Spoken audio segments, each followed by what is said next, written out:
Welcome back. All right, so a news video for all you fine people around the world for today.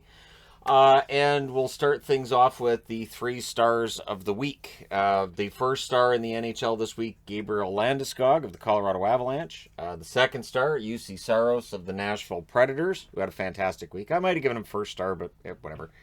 And third star, Tomas Hertl, who had the natural hat trick against the Philadelphia Flyers and the San Jose Sharks comeback, including the game winner in overtime. So, pretty good 3 stars right there. They'll always be quibbling over who got overlooked and who's in what order.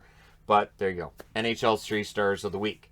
A little bit of injury news here. Charlie McAvoy is expected to make his return tonight for the Boston Bruins. Interestingly, too, Vitek Vanacek is back for Washington. Fucale's supposed to get the start tonight, and that makes Samsonov a scratch tonight. So Fucale will be backed up by Vanacek. But on the Boston side of things, McAvoy being back should really help solidify their blue line again.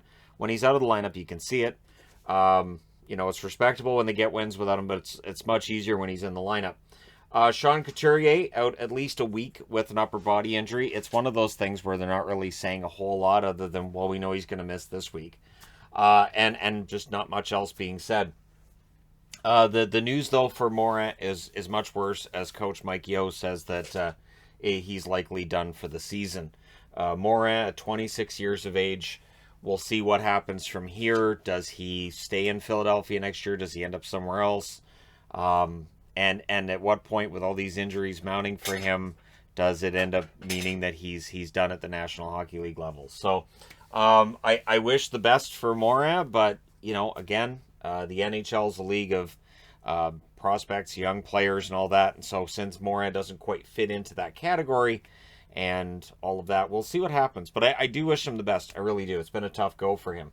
Speaking of a tough go, the Arizona Coyotes, the project in Tempe, it's not being rejected, but it's not being accepted right now either. So as they debate what they're going to do, whether or not they're going to accept the proposal from the Coyotes and move forward, Tempe City Council currently sits with 3 yes votes, 2 no votes, and 2 undecided.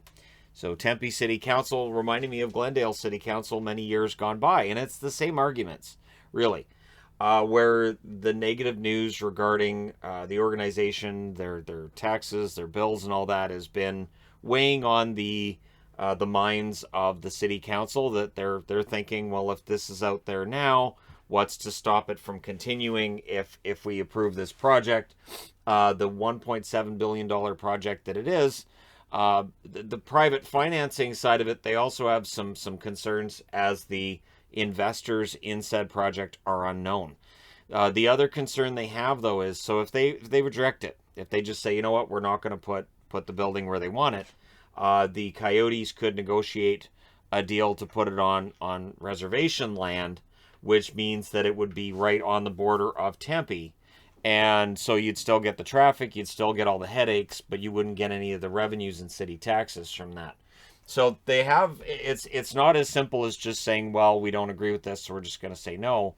But we'll see what happens and whether or not the Coyotes would pursue that option of, being Tempe adjacent and still close enough that they can get that traffic in from Phoenix, and feeling like that'd be a better area to be in than where they are currently in Glendale. So for the Coyotes, it's still an ongoing thing. This is still an ongoing story, and we don't have an actual yes yet from the city of Tempe.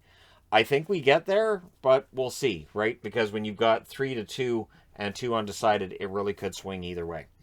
So I wanted to talk a little bit about power rankings, just in that TSN had theirs on their page, and I admit I got a bit of a chuckle. Nashville's 14th on the power rankings today. They dropped them from 13th, where they were last week, because Minnesota passed them. Minnesota went from 15th to 10th. And I saw that and I went, that's odd. So, and that's part of the reason why I started doing a power rankings board back when I did 4 years ago. They also have Tampa Bay 13th and Boston 8th. And I saw that and I went, I wouldn't have Boston ahead of Tampa. I wouldn't have them. They're not even in the same row as Tampa. So it's interesting to me, because, again, I understand that Nashville fans would feel like they're disrespected and all of that, and I get it. And I also understand why power rankings are all over the place, and I like reading them from TSN, from Sportsnet, from the hockey news page, as well as from NHL.com, because they're always completely different. Even the team that's at number one will be different. Right now, TSN has Colorado at number one and Florida number two and Carolina number three, and so that's how all over the place it can be. I watch every game. One thing, if I ever did get out of the whole idea of doing power rankings, which I've thought about recently, if I did get out of doing power rankings videos, I likely wouldn't be watching every game either. So on days where there's one or two games, I might do something else instead. But again, just pointing that out, just to say, there's definitely differences of opinion with power rankings, and I appreciate that. I'm fine with that. But yeah, so anyways, there you go. Let me know your thoughts in the comment section below, as always, as people always will. Don't forget to hit like and subscribe if you're browsing your way through, you just happened upon this video, and yeah, you're hearing a lot of rabbits skittering around, because first thing in the morning when they come in here, they run around like crazy because they've been in their enclosure overnight. So once they get back in here, they run around the room, and it's just the two of them now, because the gray one's gone, so I just have the two of them down here. All right, thank you guys so much, though, for all your support. It means a lot. Hit like and subscribe if you haven't done so already. Really close to 228,000 on the subscriber count. And hey, thanks for all your support. I'll talk to you again soon.